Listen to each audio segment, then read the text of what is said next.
박근혜 대통령의 방중이 하루 앞으로 다가왔습니다. 중국 방문 하루를 앞둔 오늘 청와대는 무척 분주한 모습이었습니다. 이번 방중은 미국과 중국과의 균형 외교의 시작이자 향후 동북아 외교 지정의 판도를 바꿀 중요한 방문일 수 있습니다. 그런데 이번 박 대통령의 방중을 앞두고 이를 바라보는 일본 우익의 시선이 곱지 않습니다.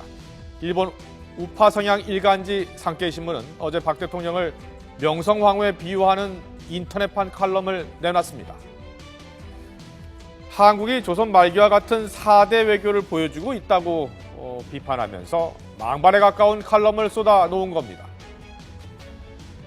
산케이신문은 또 반기문 유엔 사무총장이 중국 열병식에 참석하는 것에 대해서도 대선을 노린 정치쇼라며 반 총장의 방중을 매도하기도 했습니다. 아베 총리는 이번 중국 전승절 행사에 불참하는 것으로 알려졌습니다. 중국이 초청장을 보낸 51개 나라 가운데 일본과 필리핀 두 나라만 참석하지 않은 겁니다.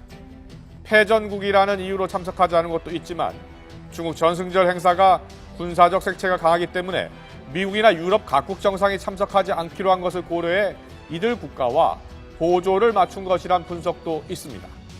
또 중국과 남중국해 영유권을 둘러싸고 갈등을 빚고 있는 일본이 반기문 총장의 방중을 둘러싸고 비판의 목소리를 내는 것도 중국과 영토 분쟁을 겪고 있다는 점에서 반 총장의 방중이 자국에 불리하게 작용할 것을 우려한다는 목소리도 높습니다. 자, 일본 산케이신문이 박 대통령을 명성황후에 비유한 이 칼럼을 게재한 데 대해 우리 정부는 논평할 가치가 없다고 하면서도 재발 방지를 위해 기사 삭제를 요구할 것이라고 밝혔습니다. 역사 왜곡과 역사 수정주의 DNA를 갖고 과거사에 대하여 후안무치한 주장을 일삼는 일본 내 특정 인사와 이와 관련된 언론사의 터무니없는 기사에 대해 정부 차원에서 논평할 일고의 가치도 느끼지 못하고 있습니다. 구체적인 내용에 대해서 논평할 가치가 없는 거라 그 문제 있는 기사에 대해서 저희가 시정 조치를 요구하는 것은 별개 차원의 문제 아닌가 싶습니다.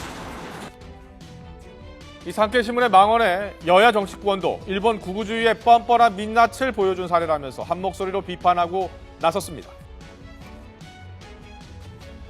일본 산케이신문이 박근혜 대통령의 중국 전승절 열병식 참관과 관련하여 시해된 명성 황후에까지 비유한 것은 망언을 넘어서 우리 국민과 선조들에 대한 테러입니다. 아무리 일개의 극우 매체라고 하지만 넘지 말아야 선을 분명히 존재한다는 것을 알아야 한다는 것을 강력히 경고합니다. 그간 일본의 군국주의의 망령들이 이러한 뻔뻔스러운 극우 매체를 타고 과거에 대해 일체의 부끄러움이나 뉘우침이 없는 인면수심의 모습을 보여왔습니다. 일본 정부는 수준 이하의 이런 언론사의 이 같은 테러적 망언이 결국 자국의 고립과 망신으로 이어진다는 것을 명확히 인식해야 할 것입니다.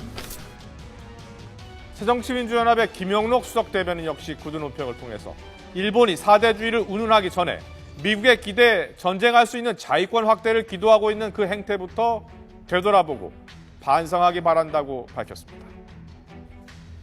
산케이신문의 보도 내용이 논란이 커짐에도 불구하고 일본 정부 아직까지 뚜렷한 공식 입장을 내놓지 않고 있습니다.